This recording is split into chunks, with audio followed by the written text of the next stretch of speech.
Hai semua, Assalamualaikum dan selamat sejahtera. Okey, untuk sains tingkatan 3, kita akan teruskan bab 7 tenaga dan kuasa dengan subtopik yang terakhir bagi bab ini iaitu 7.3 prinsip keabadian tenaga. Okey, di sini cikgu nak share dua gambar. Yang ini kita tahu sebagai roller coaster yang sangat menggerunkan dan menyeramkan, dan juga kat sini adalah apple-apple yang baru saja jatuh daripada pokok. Okey. Jadi, kenapa cikgu share dua gambar ini? Okey, sebabnya kita dah belajar tentang tenaga kan sebelum ni. Okey, kalau kita lihat gambar roller coaster ini, kedudukan orang di sini berada dekat atas sekali. Jadi, dekat atas ini kita tahu mempunyai tenaga keupayaan yang tinggi. Sangat tinggi sebab berada jauh di atas. Okey. Tetapi ianya apabila turun ke bawah, turun ke sini, dia akan bergerak dengan sangat laju dan menakutkan kita. Jadi pada waktu ini tenaga keupayaan semakin berkurang, tetapi tenaga kinetik makin bertambah. Semakin jatuh ke bawah, semakin laju pergerakan train ini. Okey, jadi tenaga kinetik juga semakin bertambah. Jadi kita dapat lihat di sini ya, berlaku perubahan tenaga. Okey, maaf, tenaga daripada tenaga kinetik, tenaga keupayaan graviti.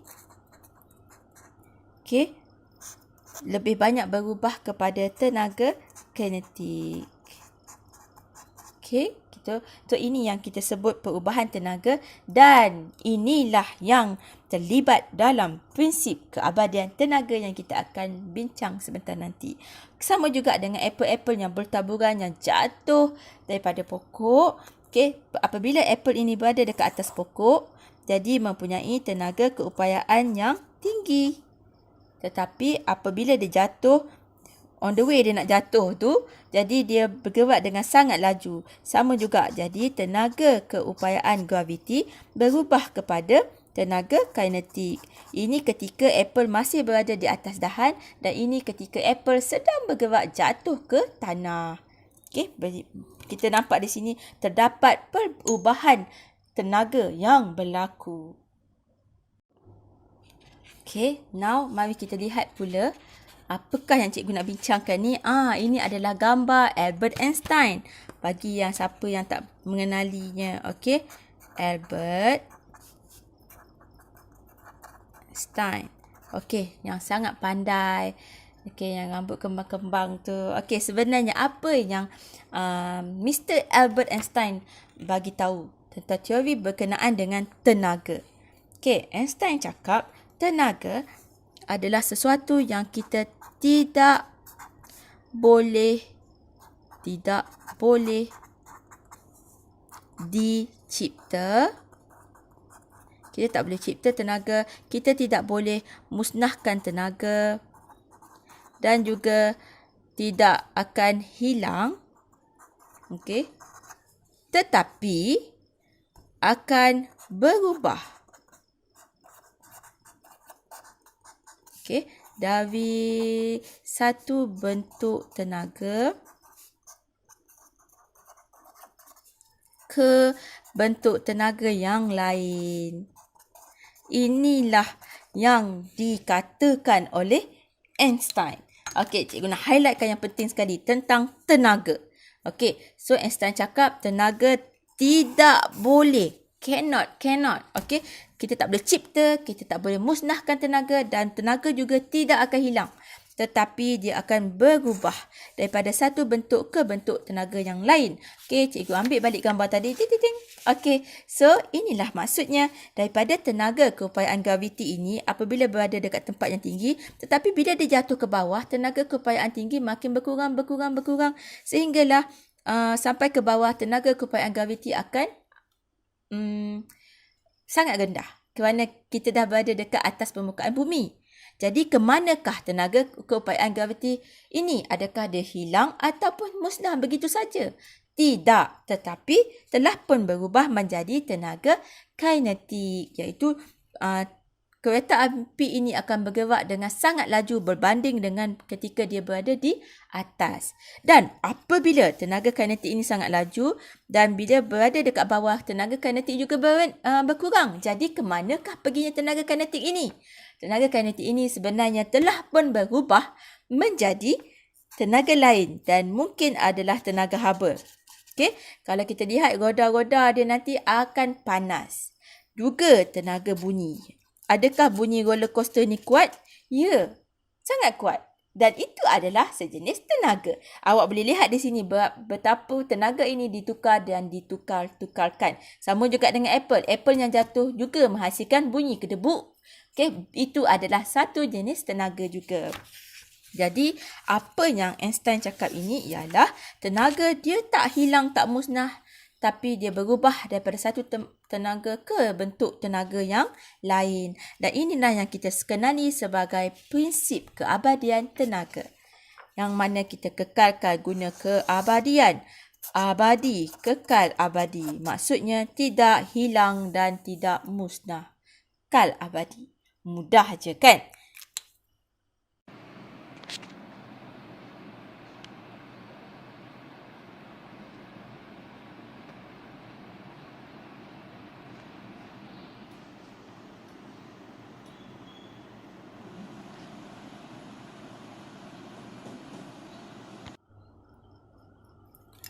Okey, sekarang ini adalah sistem ayunan dan cikgu nak terangkan sistem ayunan ini dengan lebih details.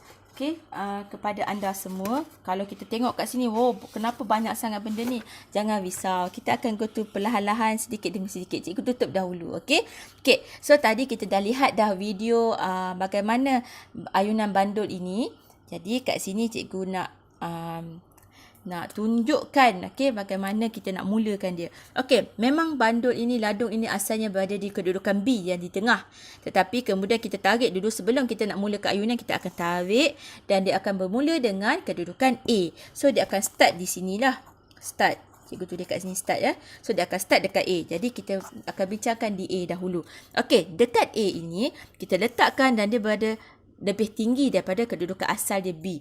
Jadi pada tempat A ini kita kenali dia sebagai tenaga keupayaan graviti kerana berada tinggi. Okey, tetapi tenaga pada waktu ini adalah yang paling tinggi, iaitu maksimum. Kenapa kita boleh kata maksimum? Kerana ini adalah kedudukan yang paling tinggi. Lebih tinggi, maka tenaga keupayaan graviti juga lebih tinggi. Okey, so paling tinggi di sini adalah EP-nya paling maksimum. Okey, tenaga keupayaan graviti. Okey, tetapi bagaimana pula dengan tenaga kinetiknya? Pada kedudukan A ini, adakah ladung ini bergerak? Tidak, kerana kita belum start ayun lagi. Okey, jadi tenaga kinetik di sini adalah sifar kerana ianya belum bergerak lagi. Clear kan? Okey, mudah je. Okey, kita terus lihat. Kemudian cikgu lepaskan ladung ini daripada kedudukan A. Cikgu tarik, cikgu lepas. So, bila dia lepas, ladung ini akan mula bergerak daripada A ke B. Okay, tengok anak panah pen merah, pen biru cikgu ni. Okay, so dia bergerak ke B. So, daripada A nak ke B ini, di sini, tenaga keupayaan gravitinya, iaitu EP-nya, akan semakin berkurang. Kenapa berkurang? Okey, ianya berkurang kerana asalnya daripada tempat yang tinggi makin lama makin rendah, makin rendah, makin rendah. Semakin rendah tenaga keupayaan graviti semakin rendah. Jadi berkuranglah. Berkurang sampailah kedudukan asalnya. Okey, dan tetapi pada pergerakan daripada A ke B ini, iaitu cikgu namakan dia AB lah, senang kan? Okey, AB ini kedudukan di sini, tenaga kinetik dia adalah sangat bertambah. Okay? Bertambah berbanding dengan kosong tadi kat sini. Tapi yang ni dia dah ada bacaan. Jadi dekat sini tenaga kinetik bertambah. Jadi kita boleh lihat di sini ya. Apabila tenaga keupayaan graviti berkurang, tenaga kinetik pula bertambah. Jadi tenaga itu kita boleh nampak sudah mula berubah. Okay? Dia dah mula sedikit daripada sini diletakkan kepada tenaga kinetik. Okey, kemudian ladung ini akan sampai ke kedudukan B. Okey, bila kedudukan B, tenaga keupayaan graviti dia adalah paling minimum. Cikgu guna perkataan minimum sebab dia masih lagi tergantung. Okey, so bukanlah kosong. Selagi benda tu bergantung dan tidak berada di atas permukaan bumi, jadi dia masih ada bacaan tenaga keupayaan graviti. Tapi pada di sini paling minimum sebab dia berada paling rendah. Okey, dan tetapi tenaga kinetik dia dekat sini adalah yang paling laju ketika diayunkan. Okey, so dekat B ni memang paling laju. Sangat laju dekat bawah ni. Okey, jadi dekat sini adalah paling kita sebut sebagai maksimum. Okey, dan seterusnya ladung ini akan naik ke atas. Okey, dan ini cikgu letak BC, perjalanan dia dah sampailah ke C. Okey, daripada BC ini, tenaga keupayaan graviti dia kita dapat lihat tenaga keupayaan graviti dia semakin bertambah kerana ianya semakin bertambah tinggi. Semakin lama makin tinggi, semakin lama naik semakin tinggi. Jadi bertambahlah tenaga keupayaan gravitinya. Tetapi tenaga kinetik dia makin lama makin berkurang, makin berkurang, makin berkurang dan berhenti di C. Sebab ini paling maksimum dia boleh bergerak dan capai. Jadi tenaga kinetik pula berkurang. Ya, so kita dah nampak jelas kat sini ya, perubahan tenaganya daripada tenaga kinetik asalnya sangat laju dah mula berubah menjadi tenaga keupayaan graviti. So berlaku perubahan tenaga. Inilah prinsip keabadian tenaga. Okey, seterusnya apabila dekat C pula. Okey, dekat C tenaga keupayaan graviti dia adalah paling maksimum. Kenapa maksimum? Ialah yang paling tinggi dia boleh capai. Okey, tapi tenaga kinetik dia adalah sifar. Sebab tidak bergerak. Sifar. Okey. So, kita lihat pula daripada C ke D. Okay, cikgu tukar pen warna lain. Warna merah. Okey. Dia bergerak daripada C ke B pula. So, CB. Tadi BC ni CB. Okey. Daripada C ke B, tenaga keupayaan gravitinya ialah kalau kita lihat di sini ya, daripada tempat yang tinggi ke tempat yang rendah. Jadi, tenaga keupayaannya ialah berkurang. Okey, dia dah pergi ke tempat yang rendah, jadi berkuranglah. Okey, tetapi tenaga kinetiknya, wow, semakin lama semakin laju ke bawah. Jadi bertambah. Okey, dan daripada dekat B pula sampai ke B, tenaga keupayaan graviti dia adalah paling minimum di sini sebab inilah yang paling rendah kedudukannya, tetapi tenaga kinetiknya paling maksimum sebab di kedudukan B inilah paling laju. Okey, dan kemudian dia bergerak daripada B ke A. Okey, B A. Okey, daripada B ke A pula tenaga keupayaan gravitinya adalah bertambah kerana makin lama makin tinggi, makin lama makin tinggi. Jadi bertambah. Sementara tenaga kinetiknya pula semakin berkurang kerana makin lama makin slow. Slow dah berhenti di A. Okey, dan apabila sampai ke A, tenaga keupayaan gravitinya adalah maksimum. Yang paling tinggi dia boleh capai, tetapi tenaga kinetiknya adalah sifar kerana ianya tidak bergerak. Okey, jadi ini adalah berlakunya, kita boleh nampak jelas ya perubahan tenaga yang berlaku bagi ayunan bandul yang cukup satu ayunan lengkapnya. Kenapa cikgu sebut satu ayunan lengkap? Dia bermula daripada A ke B ke C dan patah balik ke B dan ke A semula. So daripada A ke A ini kita katakan sebagai satu ayunan lengkap. Dan inilah yang menerangkan bagi satu ayunan lengkap bandul ini.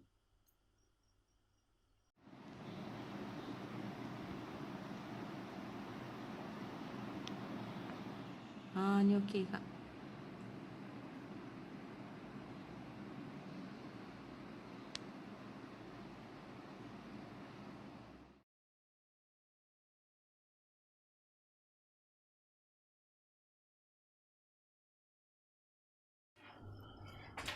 Okey, baik. Sebentar tadi kita pun dah lihat bagaimana video cikgu buat ayunan bagi spring dan juga pemberat. Okey, now kita lihat pula bagaimana cikgu nak lukis dan terangkan tentang perubahan tenaga bagi sistem ayunan spring ini. Okey, kita mulakan dengan spring dan pemberat ini. Ini adalah pada kedudukan asal tanpa kita tarik dan kita ubah apa-apa.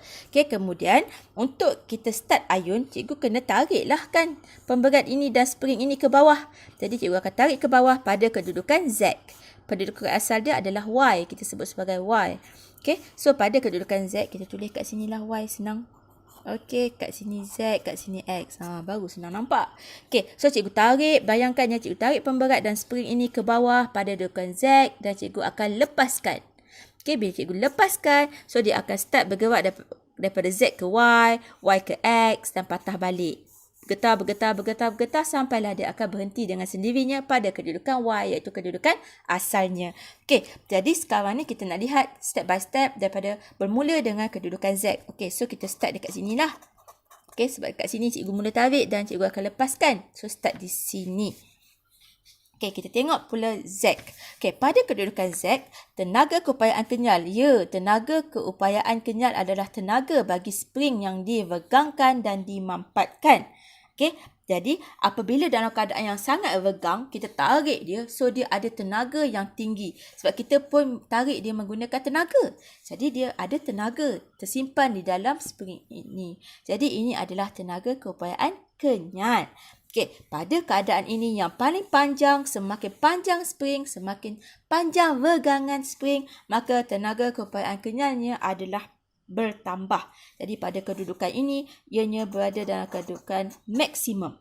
Paling tinggi. Paling panjang, paling tinggi. Okey? Dan tenaga kinetik pula dalam keadaan ini, cikgu tak lepaskan lagi. Jadi bila cikgu tak lepaskan lagi, bermaksud spring ini tidak bergerak. Jadi tenaga kinetiknya adalah sifar. Okey, seterusnya dia dah mula bergerak naik ke atas. Okey, dan di sini cikgu letak ZY lah. Sebab dia bergerak daripada Z ke Y. Okey, pada kedudukan Z ke Y, dari Z ke Y, tenaga keupayaan kenyal dia dah semakin berkurang. Sebab dia dah kurang meregang. Dia dah makin pendek. Jadi, kat sini kita tulis tenaga keupayaan kenyalnya adalah berkurang. Tetapi, tenaga kinetik dia pula makin lama daripada tak bergerak, jadi bergerak. Jadi, tenaga kinetiknya bertambah sebab dah mula bergerak. Semakin laju bergerak, semakin tinggi tenaga kinetiknya. Okey, apabila dia dah sampai ke kedudukan Y di sini, jadi tenaga keupayaan kenyalnya adalah paling minimum. Okey, kenapa paling minimum di sini? Okey, kerana dia dah tidak lagi merenggang. Okey, jadi apabila paling maksimum, tapi tenaga kinetik dia pada dekat Y ini adalah paling maksimum. Kerana di sinilah dia paling laju bergerak. Daripada regang sangat nak balik kepada asal. Sibuk nak balik ke asal, sangat laju. Okey, kemudian dia dah mula bergerak naik ke atas pula daripada Y ke Z. Okey, daripada Y ke Z, tenaga keupayaan kenyal pula akan makin bertambah. Kenapa? Kerana spring pula dah mula dimampatkan. Kita paksa dia mampat. Jadi bila dia mampat, dia simpan tenaga. Okey, jadi tenaga keupayaan kenyal pada waktu ini adalah bertambah. Okey, daripada Y ke X, minta maaf, Y ke X bukan Y ke Z. Okey, semakin bertambah dan tenaga kinetik pula adalah semakin berkurang kerana dia dah nak bergerak ke atas. Daripada laju di Y ni nak bergerak ke atas makin lama dan akan berhenti dekat kedudukan Y, X ini. So dia akan stop di sini. Ini adalah mampatan yang paling mampat yang dia boleh capai. Okey. So apabila dalam keadaan mampat yang dia boleh capai, dia tidak bergerak. Jadi pada kedudukan X, tenaga kinetiknya adalah sifar. Kerana dia tidak lagi bergerak. Tetapi tenaga keupayaan kenyalnya adalah yang paling maksimum di sini. Sebab cikgu cakap semakin mampat dia akan simpan tenaga kan. Jadi dia makin tinggi di sini. Jadi sebenarnya spring ini semakin meregang, semakin bertambah tenaga keupayaan kenyal dan semakin mampat juga semakin bertambah keupayaan kenyalnya. So kita nak tengok sama ada regang ataupun mampat. Tapi dalam keadaan yang normal, dia tidak diregangkan atau dimampatkan, maka tenaga keupayaan kenyalnya adalah paling minimum pada kedudukan asal. Okey? Okey, seterusnya dia dah mula patah balik. So cikgu pun dah mula patah balik, cikgu pun guna pen warna merah. Okey, so daripada X tadi ni, okey, kat X ni dia dah bergerak nak ke Y balik, bergetar ke bawah. Jadi X ke Y. Okey, daripada X ke Y, tenaga keupayaan kenyalnya pada waktu ini adalah semakin berkurang. Sebab dia dah nak balik ke kedudukan asalnya. So, dia dah lepaskan tenaga keupayaan kenyalnya yang disimpan ketika dimampatkan. Jadi, berkurang. Tetapi tenaga kinetik dia pula, bila dah nak kembali ke asal, sangat laju je. So, dia akan bertambah tenaga kinetiknya. So, kita boleh nampak di sini berlaku perubahan tenaga daripada keupayaan kenyal tadi, daripada mampat tadi, terus berubah menjadi tenaga kinetik yang laju. Okey. So, prinsip keabadian tenaga. Okey. Kita terus tengok Y pula. Y adalah bila dia sampai dekat Y ni, tenaga keupayaan kenyalnya adalah paling minimum di sini. Okey, paling sikit. Dan tenaga kinetik dia adalah paling maksimum, paling laju dekat Y. Okey, paling laju dan kemudian dia akan mula bergerak daripada Y ke Z. Okey, tenaga keupayaan kenyal dia dah makin bertambah sebab makin diregangkan, makin bertambahlah tenaga keupayaan kenyal sebab menunjukkan kekenyalan dia. Okey, so tenaga kinetik pula makin berkurang sebab makin meregang, dia dah makin slow. Okey, pergerakannya makin perlahan. Okey, kemudian dia sampailah ke Z. Dekat Z ini, tenaga keupayaan kenyal dia adalah paling maksimum di sini kerana paling renggang yang dia boleh capai. Tetapi tenaga kinetiknya adalah sifar sebab dekat Z ni dia dah tak boleh nak bergerak dah. Ini dah paling maksimum dia boleh bergerak. Jadi, tada, inilah dia penerangan ringkas dan lengkap bagi sistem ayunan spring yang disertakan dengan pemberat. Okey, jadi dia akan bergetar ke bawah, ke atas, atas. Okey, kalau kita tengok kat sini dia bermula dengan Z ya. So, dia akan pergi ke Y, X, patah balik X, Y, Y, Z. Jadi, kat sini kita sebut sebagai ayunan lengkap. Ke atas dan ke bawah. Lengkap. Dia mesti daripada Z, Y, X, X, Y, Z dan berakhir di Z.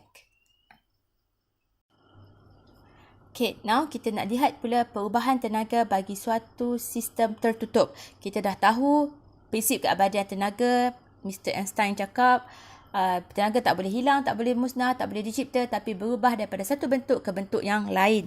Sama juga dengan ayunan ni tadi. Kita dah jelas dah dengan clear. Okay, so dia berubah daripada tenaga keupayaan graviti. Okay, kerana dia berada tinggi kan. Okay, dan dia boleh berubah menjadi tenaga kinetik yang mana dia boleh berayun dengan laju.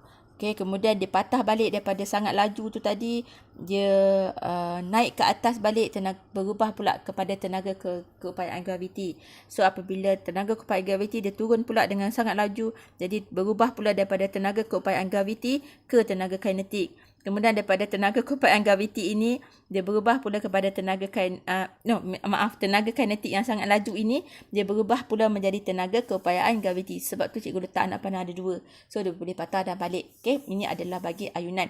Okay, jadi untuk kedudukan asalnya, ladung ini kalau kita tak sentuh dan tak kenakan daya, ia berada pada kedudukan tengah yang kita kenali sebagai O.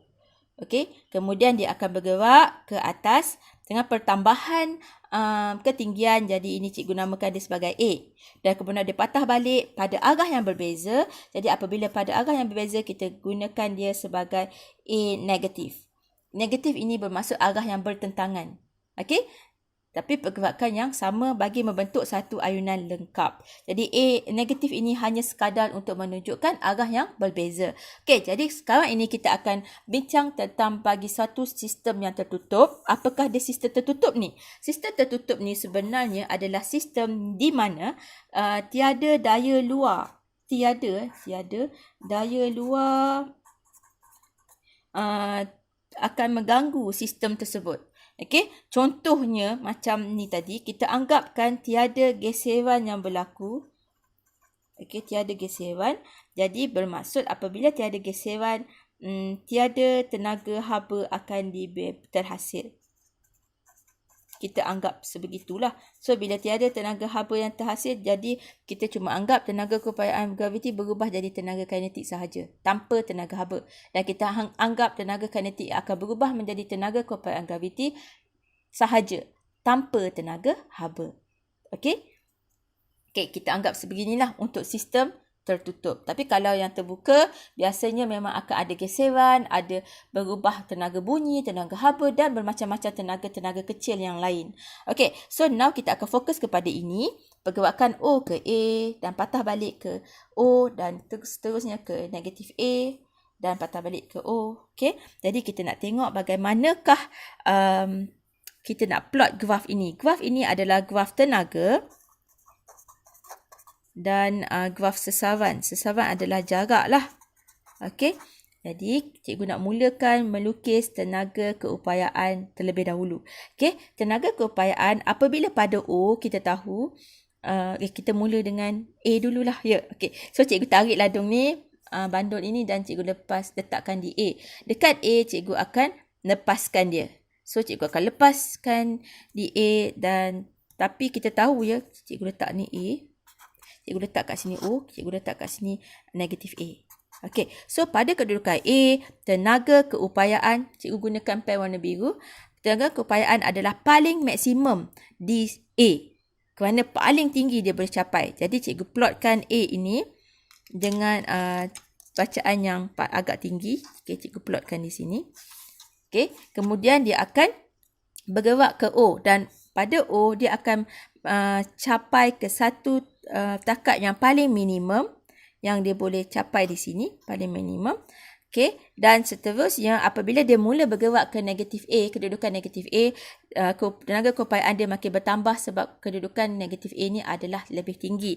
Jadi bacaannya tinggi, jadi cikgu letakkan bacaan dia agak tinggi di sini. Jadi cikgu dah plotkan bacaan. Okey, bagi tenaga keupayaan graviti, jadi cikgu akan sambungkan dan untuk membentuk graf.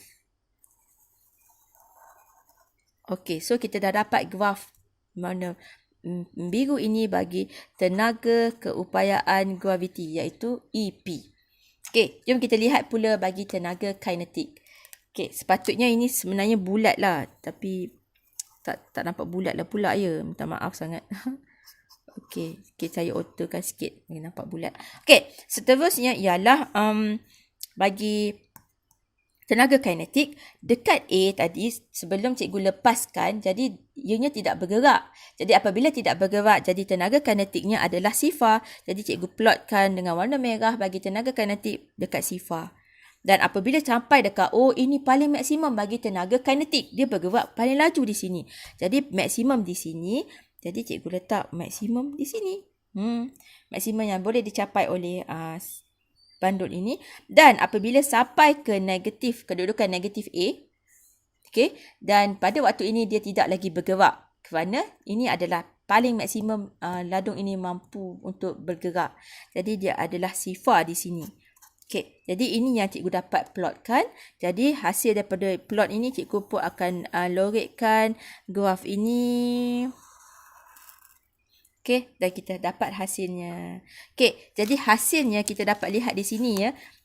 Jumlah tenaga keseluruhan yang kita boleh dapat adalah di sini. Jadi cikgu gunakan pen warna hijau pula. Okey, untuk plotkan nampak jumlah dia. Okey, maaf lupa nak label. Yang warna merah ni adalah EK ya, tenaga kinetik. Okey, jadi ini adalah jumlah tenaga.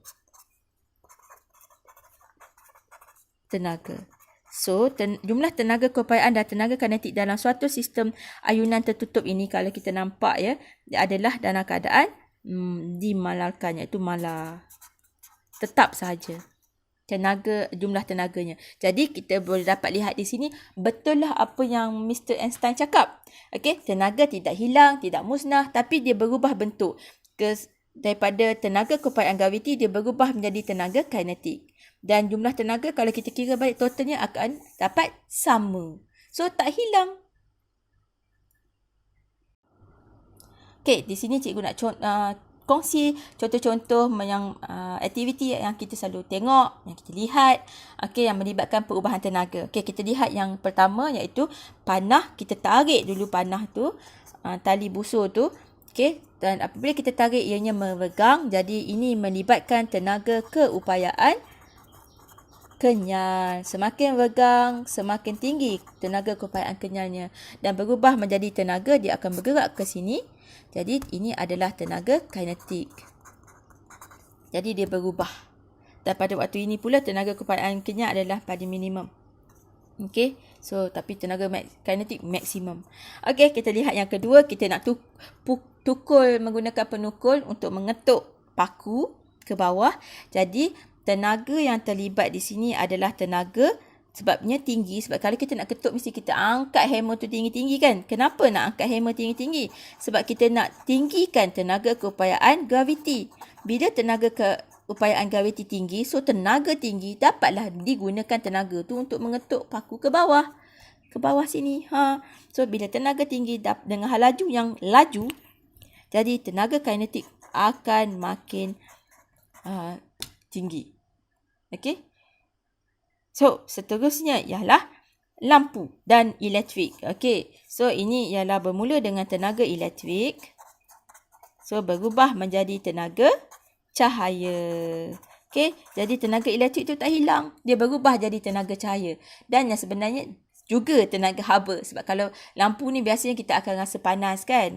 So banyak lagi tenaga-tenaga lain yang sebenarnya. Okey, dan last sekali adalah roket yang sedang naik ke atas. Okey, asalnya kita gunakan tenaga kinetik lah. Dia bergerak laju naik ke atas. So, dan bila dia dah semakin ke atas, roket ini mempunyai tenaga keupayaan graviti yang tinggi. Sebab dia sangat tinggi daripada graviti.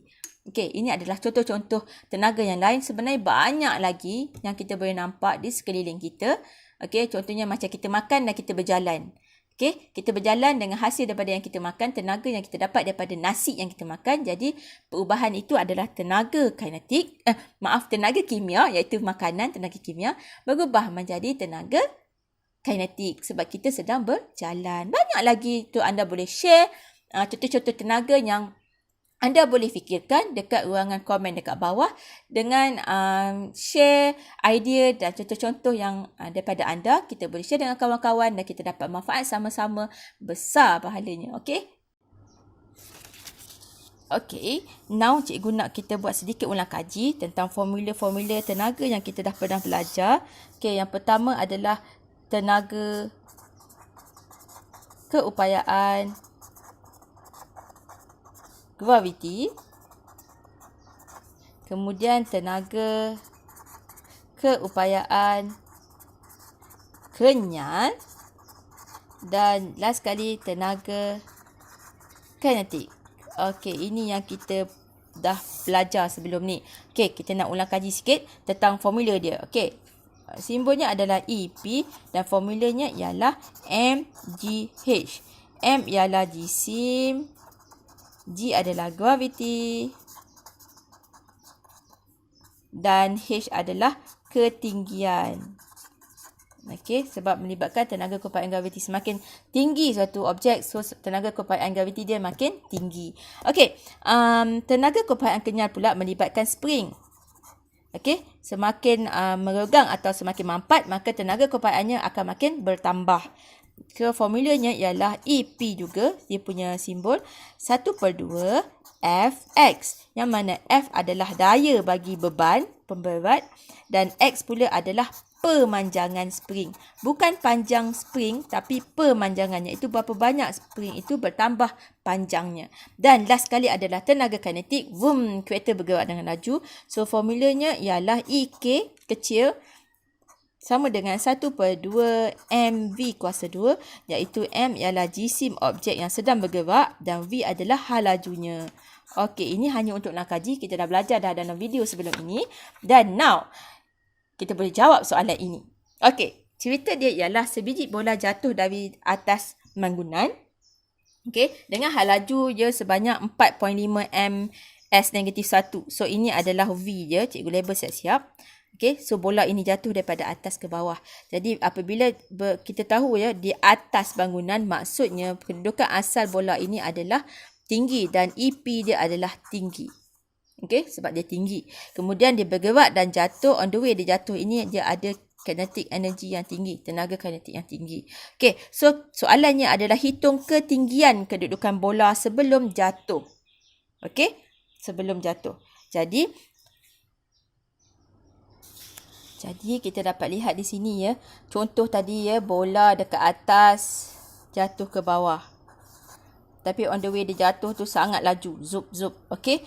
Jadi dekat sini kita nampak dia adalah tenaga keupayaan graviti yang tinggi. Tetapi tenaga kinetiknya kosong. Sebab dia tidak bergerak lagi. Tapi bila dekat sini tenaga kinetiknya adalah tinggi. Ni constant EK ya. EK tinggi. Okey. Tetapi tenaga EP dia adalah berkurang. Okey, dan apabila sampai kat bawah dia dah berubah lagi lah dengan bermacam-macam tenaga-tenaga yang lain. Jadi seperti mana yang Uncle Einstein cakap tadi, prinsip keabadian tenaga yang menyatakan bahawa tenaga tak boleh musnah, tak boleh hilang. Jadi sebenarnya kita boleh nampak di sini ya, jumlah tenaga keseluruhannya sebelum berlakunya sesuatu kejadian, fenomena, kita boleh dapat dia sebagai sama dengan jumlah tenaga selepas.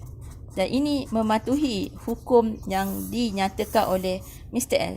Einstein, yang mana tenaga kekal abadi, jadi sebelum dan selepas adalah sama. Jadi kita boleh samakan.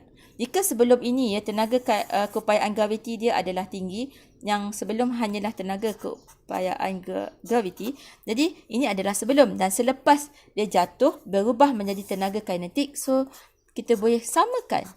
Sebab jumlah ini kedua-dua ni akan dapat sama. Okey?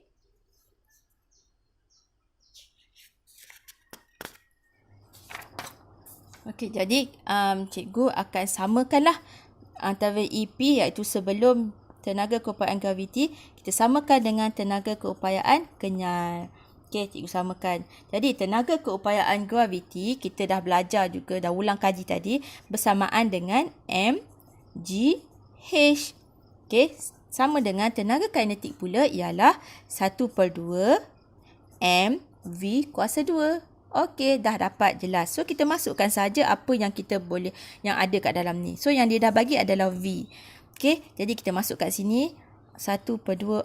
M tak diberikan. Jadi bagaimana kita nak settlekan? Okey, disebabkan kedua-dua belah ni ada 2M, jadi kita boleh potongkan kedua-dua M ini. Okey? Sebab bola ini jisimnya bola yang sama, jadi jisimnya adalah sama. Okey, kita boleh potong saja. Kita masukkan V yang diberi adalah 4.5 ms negatif 1 dikuasa 2 kan. Okay, dan G pula kita masukkan, dia dah bagi nilai iaitu 10 n kg negatif 1. Dan kita nak cari H iaitu ketinggiannya. Berapakah? Okay, so kita masukkan, jangan lupa kuasa 2 ni selalu yang kita buat kesilapan kerana kita tak kuasa 2 kan. Okay, jadi kita lihat dekat sini 4.5 kita kuasa 2 kan. Okay. Dan kita bahagi 2. So, kita dapat 10.125. Okay. Dan dekat sini kita tinggalkan H. Kita bahagi, bawa ke sini bahagi 10. 10 N kg negatif 1. Kat sini M2S negatif 2. Okay. Kemudian kita bahagi 10. So, kita dapat jumlah akhir dia 1.0125. Okey, dan dekat sini kita tahu ya, apabila graviti ni kita boleh samakan dengan pecutan apabila dalam keadaan jatuh bebas, hanya bergantung kepada graviti bumi. Jadi G ini, nilai N kg negatif 1 ni kita boleh samakan dengan MS negatif 2. Itu pecutan ya. Jadi cikgu boleh gunakan ini. Okey, so cikgu tukarkan MS negatif 2 ni, cikgu tukarkan kepada N kg negatif 1. So dia akan jadi N kg negatif 1 dan yang tinggal adalah M saja. Okey, sebab yang MS negatif 2 tu cikgu dah tukar kepada ni. Tinggal M saja sebab M ni kuasa 2. So kat sini pula N kg negatif 1 kita boleh potong, tinggallah M. So jawapan akhirnya ialah 0.125 meter sahaja sebenarnya. Okey, masa kita kira ini dia bergerak daripada atas bangunan ni hanya sebanyak 1 meter sahaja. Okey, mudah. Okey, sekarang ni mari kita hitung pula pergerakan bola plastik oleh pistol ini. Okey, kita nampak di sini ini ada spring. Jadi ini adalah tenaga keupayaan kenyal. Okey, sementara apabila bola ini dibebaskan, ini akan menyebabkan tenaga kinetik. Okey, bergerak dengan lajunya. Okey, panjang spring kita boleh lihat di sini ialah sebanyak 220 meter daripada sini ke sini panjang asalnya. Tetapi apabila kita letak bola itu berada menekan spring ini dan spring ini dalam keadaan termampat.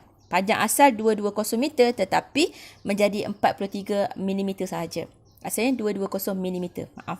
Okey, dan kita letak daya 5.3 Newton. Daya ini datang daripada bola tersebut. Okey, memampatkan spring menjadi 43 dan hitung kelajuan, kita nak cari laju bola itu yang berjisim 78 gram. Okey, yang ditembak keluar. Okey, jadi sekarang ini kita boleh nampak pada permulaannya tenaganya adalah tenaga keupayaan kenyal bermula dengan mampatan spring berubah menjadi tenaga kinetik. Ini yang penting. Okey, so kita boleh nampak perubahan tenaga di sini. Jadi disebabkan prinsip keabadian tenaga cakap before and after adalah sama sebelum dan selepas. Jadi cikgu akan samakan tenaga sebelum iaitu tenaga keupayaan kenyal EP sama dengan tenaga kinetik iaitu EK. Okey, jadi tenaga keupayaan kenyal formulanya adalah 1/2 Fx, sementara tenaga kinetik adalah 1/2 mv kuasa 2. Okey, now kita masukkan saja apa yang telah diberikan.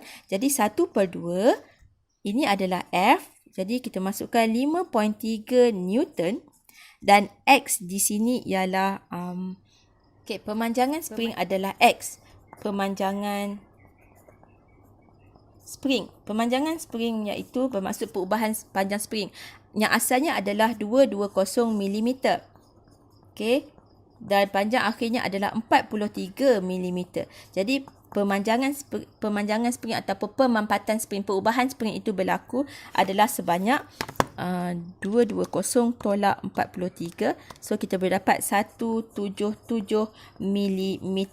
So ini adalah perubahan dia dan ini adalah X. Nilai X adalah 177 mm. Tetapi bagi tenaga untuk dapatkan joule tenaga, jadi kita tak boleh guna milimeter, kita kena gunakan unit meter. Jadi nak tukar kepada unit meter daripada milimeter, kita kena bahagi dengan 1000. Mudah je. Okey, kita bahagi 1000 siap-siap. Kemudian sama juga kat sini 1/2.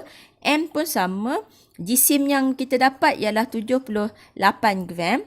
Okey, kita masukkan kat sini 78 gram. Tetapi kita tak boleh pakai gram. Kita kena gunakan unit kilogram untuk mendapatkan unit akhir iaitu joule. Jadi kita kena bahagi dengan 1000 juga untuk dapatkan kilogram. Okey, dan V kuasa 2 ialah yang kita nak hitung. Okey, so now cikgu akan bahagi siap-siap yang belah ini 177 kita bahagi dengan 1000. Okey, dapat 0.177 didarabkan dengan F iaitu 5.3. Kita dapat 0.9381 dan kita bahagi 2. Okey, so kita dapat jumlah di sini ialah 0.469. Okey, dan unitnya adalah dalam N dan ini tadi kita dah tukar kepada meter, so Nm. Nm adalah unit bagi joule. Okey, dan dekat sini pula kita ubah. Jadi 78 kita bagi 1000 untuk tukarkan kepada kilogram. So dapat 0.078 kilogram dan kita bahagi 2. Di sini bahagi 2, so kita dapat 0.039 V kuasa 2. Okey, so V kuasa 2 ni kita nak kekalkan di sini sebab kita nak kira V. Oh, jadi kat sini kilogram. Maaf, cikgu lupa nak tulis unit. So 0.469 Nm kita bahagi dengan 0.039 kilogram. Okey, so kita bahagi 0.469 bahagi 0.039. So kita dapat 12.026 kita bundarkan. Okay, so di sini kita akan dapat N kg -1 bawa naik atas dan M. Macam cikgu cakap tadilah, N kg -1 adalah sama dengan M S -2 sebab kita andaikan graviti dia adalah sama dengan pecutan apabila ia jatuh bebas. Okay, so cikgu boleh tukar ini kepada unit M S -2 dan M. Okay, so dia jadi 12.026. Okay.